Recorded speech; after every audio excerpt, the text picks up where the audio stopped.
Hi friends, ഞാൻ ഇന്ന് വന്നിട്ടുള്ളത് ഇടിച്ചക്ക കൊണ്ടുള്ളൊരു ഉപ്പേരിയുടെ റെസിപ്പിയുമായിട്ടാണ്. വളരെ എളുപ്പത്തിൽ നമുക്കിത് തയ്യാറാക്കി എടുക്കാൻ പറ്റും. അപ്പോൾ അതെങ്ങനെയാണെന്ന് കാണാം. ഇതിനു വേണ്ടി ഒരു ഇടിച്ചക്ക എടുത്തിട്ടുണ്ട്. ഇടിച്ചക്ക നന്നായിട്ട് തന്നെ കഴുകിയതിന് ശേഷം നമുക്കിത് മുറിച്ചെടുക്കാം. നമ്മളിത് രണ്ടായി മുറിച്ചെടുത്തതിന് ശേഷം ഇതിൽ പശ പോലെ ഒന്ന് കാണാം. അത് നമുക്ക് ടിഷ്യൂ പേപ്പർ എടുത്തിട്ട് തുടച്ച് മാറ്റാം.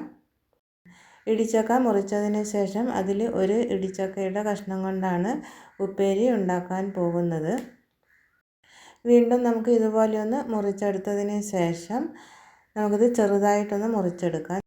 ചെറുതായിട്ട് മുറിച്ചെടുത്ത് കഴിഞ്ഞാൽ ഇതിൻ്റെ പുറമേയുള്ള തൊലി നമുക്ക് എളുപ്പത്തിൽ അരിഞ്ഞു മാറ്റാൻ പറ്റും. ഇപ്പോൾ ചക്കയുടെ സീസൺ ആയതുകൊണ്ട് നമുക്കിത് എളുപ്പത്തിൽ തന്നെ തയ്യാറാക്കി എടുക്കാൻ പറ്റും. ഇടിച്ചക്ക നമ്മൾ കയ്യിൽ കിട്ടിക്കഴിഞ്ഞാൽ പെട്ടെന്ന് തന്നെ ഉണ്ടാക്കിയെടുക്കാൻ നോക്കണം, അല്ലെങ്കിൽ അതിൻ്റെ രുചി മാറിക്കൊണ്ടിരിക്കും. അപ്പോൾ ചെറിയ കഷ്ണങ്ങളാക്കി വെച്ചു. ഇതിലേക്ക് 1/2 ടീസ്പൂൺ അളവിൽ മഞ്ഞൾപ്പൊടി ചേർക്കാം. 1/2 ടീസ്പൂൺ അളവിൽ തന്നെ ഉപ്പും കൂടി ചേർത്ത് കൊടുക്കാം. ഇനി ഇതിലേക്ക് വേവാൻ ആവശ്യമായിട്ടുള്ള വെള്ളം ഒഴിച്ച് കൊടുക്കണം. ചക്ക മുങ്ങി നിൽക്കുന്ന രീതിയിൽ വേണം വെള്ളം ഒഴിച്ച് കൊടുക്കാനായിട്ട്. അതിനുശേഷം നമുക്കിത് അടച്ച് വെച്ച് വേവിക്കാം.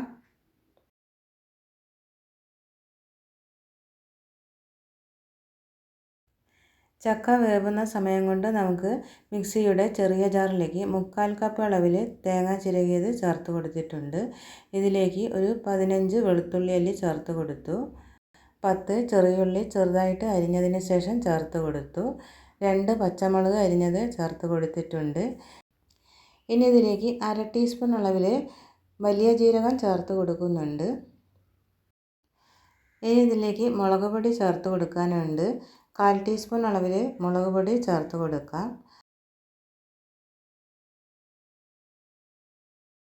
1/2 ടീസ്പൂൺ അളവിൽ മഞ്ഞൾപ്പൊടി ചേർത്ത് കൊടുക്കുന്നുണ്ട്. അതിനുശേഷം നമുക്കിത് നന്നായിട്ട് തന്നെ അരച്ചെടുത്തിട്ട് വരണം. വെള്ളമൊന്നും ചേർക്കാതെയാണ് നമ്മളിപ്പോൾ അരച്ചെടുത്ത് വന്നിട്ടുള്ളത്. അപ്പോൾ നന്നായിട്ട് തന്നെ അരഞ്ഞു കിട്ടിയിട്ടുണ്ട്. ഇനി നമുക്ക് നേരത്തെ വേവിക്കാൻ വെച്ചിരുന്ന ചക്ക വെന്തിട്ടുണ്ടോ എന്ന് നോക്കാം. സ്പൂൺ കൊണ്ട് ഇതുപോലെ ഒന്ന് എടുത്ത് നോക്കിയാൽ ഒടിഞ്ഞു പോകുന്നതായിട്ട് കാണാം. അപ്പോൾ ചക്ക നന്നായിട്ട് വെന്തിട്ടുണ്ടെന്ന് മനസ്സിലാക്കാം. ഇനി നമുക്ക് ചക്കയിലുള്ള വെള്ളമെല്ലാം ഊറ്റിക്കളഞ്ഞതിന് ശേഷം നമുക്ക് ഇതുപോലെ ഒരു കല്ലിൽ വെച്ച് നന്നായിട്ട് തന്നെ ചതച്ചെടുക്കണം. അപ്പോൾ നന്നായിട്ട് തന്നെ ചതച്ചെടുത്തിട്ടുണ്ട്.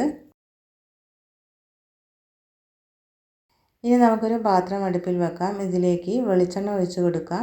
2 ടേബിൾ സ്പൂൺ അളവിൽ വെളിച്ചെണ്ണ ഒഴിച്ച് കൊടുത്ത് നന്നായിട്ട് ചൂടായിട്ടുണ്ട്. ഇനി ഇതിലേക്ക് 1 ടീസ്പൂൺ അളവിൽ കടുകിട്ട് കൊടുക്കാം.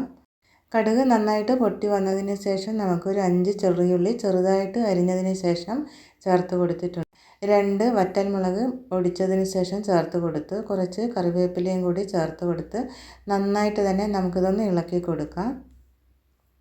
നമ്മൾ നേരത്തെ തയ്യാറാക്കി എടുത്ത അരപ്പ് ഇതിലേക്ക് ചേർത്ത് കൊടുക്കാം. അരപ്പ് ചേർത്ത് കൊടുത്തിട്ട് നന്നായിട്ട് തന്നെ ഒന്ന് ഇളക്കി കൊടുക്കാം. അതിനുശേഷം നമ്മൾ ചക്ക ചതച്ച് വെച്ചിരുന്നു, അത് ഇതിലേക്ക് ചേർത്ത് കൊടുത്തിട്ടുണ്ട്. നന്നായിട്ട് തന്നെ ഇളക്കി കൊടുക്കാം.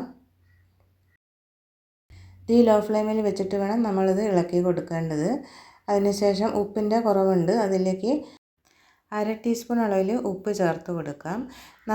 ഉപ്പ് എല്ലാ ഭാഗത്തും എത്തുന്ന രീതിയിൽ ഒന്ന് ഇളക്കി കൊടുത്തതിന് ശേഷം നമുക്ക് 2 മിനിറ്റ് അടച്ച് വെക്കാം.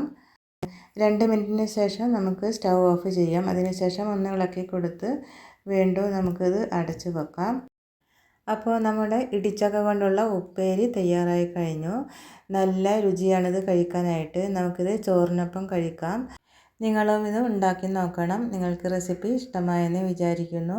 ഇഷ്ടമാവുകയാണെങ്കിൽ പ്ലീസ് ഒന്ന് ലൈക്ക് ചെയ്യണേ. അതുപോലെ മറക്കാതെ ഒന്ന് സബ്സ്ക്രൈബ് ചെയ്യാനും. അപ്പോൾ അടുത്ത നല്ലൊരു റെസിപ്പിയായി വരുന്നത് വരെ ബൈ. Thanks for watching.